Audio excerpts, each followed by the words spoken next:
Oi pessoal, eu tô aqui hoje para gravar um vídeo para vocês que foi proposto pela metodologia e docência da faculdade da USP sobre um resumo de alguns textos que a gente leu sobre processo de aprendizado e de ensino. Vamos lá, vamos começar com estratégia. Estratégia é o caminho criado ou escolhido pelo professor para direcionar o aluno. Fazendo a escolha dessa estratégia, faremos o aluno alcançar os objetivos propostos. Educação à distância. É um processo mediado por tecnologia, estando professor e aluno parcial ou totalmente presente. É a abertura de um canal virtual através da plataforma tecnológica, onde, por vários sistemas de interatividade, professores e alunos podem participar do processo de aprendizado. É um processo super simples, de interação grupal ou individual. Metodologia ativa. É quando o professor cria nas suas metodologias ferramentas que possibilitam um aluno a ser explorador do conhecimento, ou melhor, ser autodidata no seu crescimento e na obtenção de conhecimento. Referencial teórico. Abordagem de ensino. Citado por Mizukami, autora de um livro sobre abordagem de ensino, ela falou sobre 5 diferentes tipos de abordagem. A primeira foi a tradicional, que era um modelo vertical, onde as aulas são expositivas, o professor ensina e o aluno recebe informação. Abordagem comportamentalista. O aluno desenvolve novas habilidades e competências por meio da experimentação orientada. Abordagem humanista. O professor auxilia o aluno no processo de conhecimento. Ele não transmite de forma linear o conhecimento, possibilitando o aluno na obtenção de conhecimento. Abordagem cognitiva. O aluno é estimulado a se relacionar com o problema. Ele estuda, ele organiza todos os conteúdos na sua mente e depois aplica com criatividade. Aprende a criar soluções. E a última abordagem foi a sociocultural, enfatizando o contexto das interações dos 2 métodos, o cognitista e o humanista. Aprendizado experimental. A teoria de aprendizado experimental, descrita por David Kolb, mostra que o processo é realizado através da resignação da realidade, ou seja, pegamos experiências anteriores e refletimos com relação às novas soluções propostas. Se consideram 4 modelos de aprendizado. Primeiro, o modelo de experiência concreta, que foi feito através da capacidade de aprender por meio dos sentidos e sentimentos. Observação reflexiva, reflexão a partir da observação. Conceituação abstrata, através de elementos e experiências compreende-se a lógica das ideias. Experiência ativa, se aprende fazendo e praticando. As estratégias lúdicas do ensino superior, falar um pouquinho agora dessa nova estratégia. O que é? De acordo com Gil, essas estratégias são feitas por aulas expositivas, através de seminários, estudos de caso, palestras, resolução de exercícios, leituras orientadas, ensino individualizado em pequenos grupos, com recurso de materiais convencionais, como os livros, revistas, materiais audiovisuais e novas tecnologias. Todas em interação para o desenvolvimento e obtenção do conhecimento. Aprendizado baseado em problemas baseia-se no aumento da capacidade do professor em participar como agente de transformação social. É um processo de detecção de problemas e de busca de soluções. Observação da realidade é observando expressão das observações pessoais, fazendo uma leitura da realidade. Determinar pontos-chave é a seleção do que realmente é relevante, abordando pontos essenciais para a compreensão do problema. Investigação, análise das informações e resolução do problema. O professor atua de forma ativa, estimulando o estudante na resolução do problema, estimulando dessa forma criatividade, imaginação livre, fazendo com que o aluno pense de maneira inovadora e aplique a realidade para ajudar na resolução dos problemas.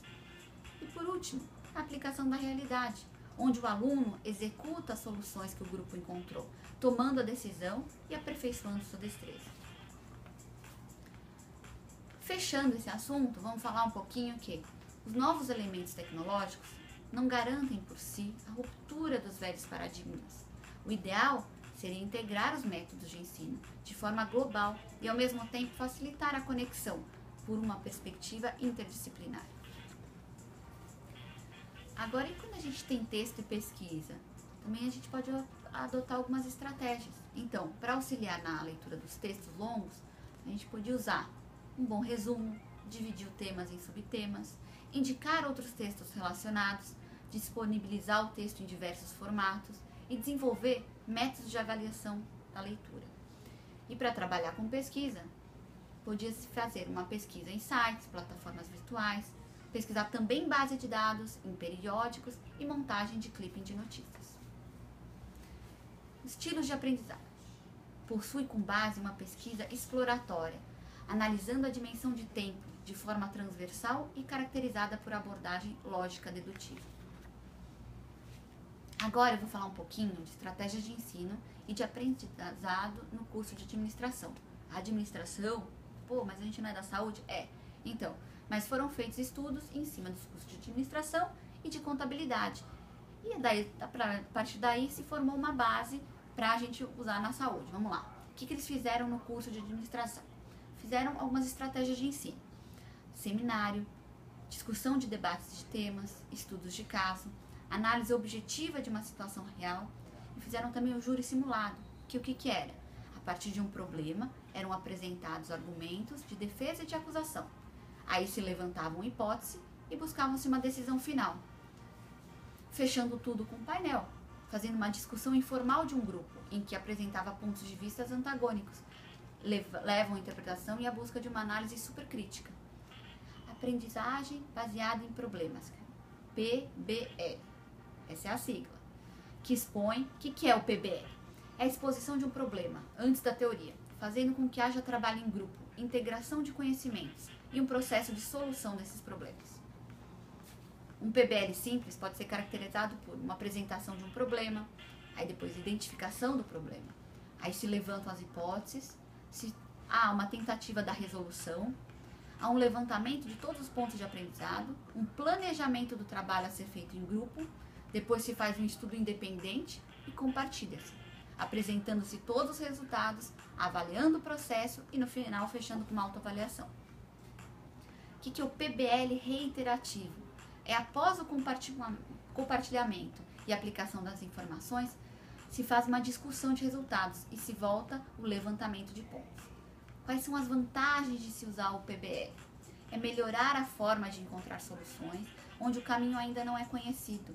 É uma aprendizagem de conceitos, uma maior satisfação dos alunos e dos docentes, uma organização de conhecimentos, hábitos dos estudos se tornam mais eficientes, acontece uma melhora no desempenho, uma menor abrangência de conteúdos e uma maior dedicação dos alunos e dos docentes. Voltando naquele estudo que eu falei sobre contabilidade, dada a baixa taxa de aprovação dos candidatos nos exames de suficiência na área de contabilidade, surgiu uma reflexão de que era necessário os docentes possuírem conhecimento sobre o seu ofício, o domínio de estratégias de ensino, promovendo uma mais eficiente interação do estudante. Então, o lúdico tornou-se super importante, uma estratégia que capacitaria o desenvolvimento de uma série de habilidades no futuro profissional.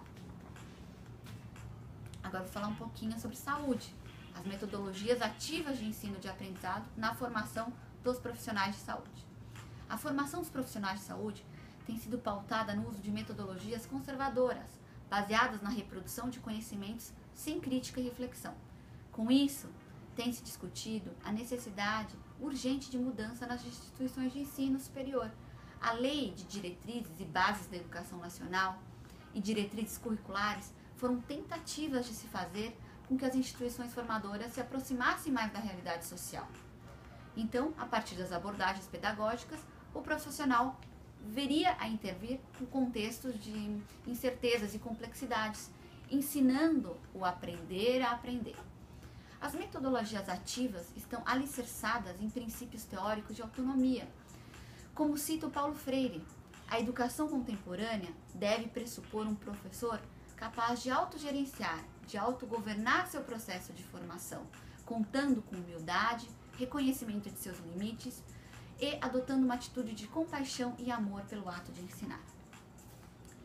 Em resumo, pessoal, diferentes estilos de aprendizado são super importantes para o educador conhecer o perfil dos seus alunos e assim determinar as estratégias de ensino mais adequadas para a obtenção de maior aproveitamento no processo de ensino e aprendizado.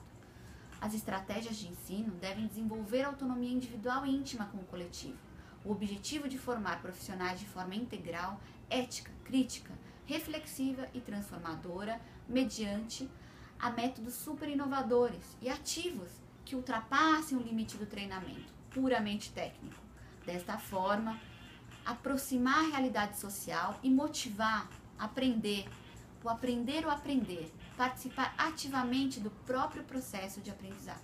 A avaliação, então, tem que ser processual, tem que ser formativa e nunca punitiva. Deve motivar a inclusão, a autonomia, a reflexão, o diálogo, para produzir uma transformação nesse aluno. Devemos pensar no professor como um facilitador do processo, motivando e orientando o aluno, neste sentido, tanto para a educação presencial como à distância.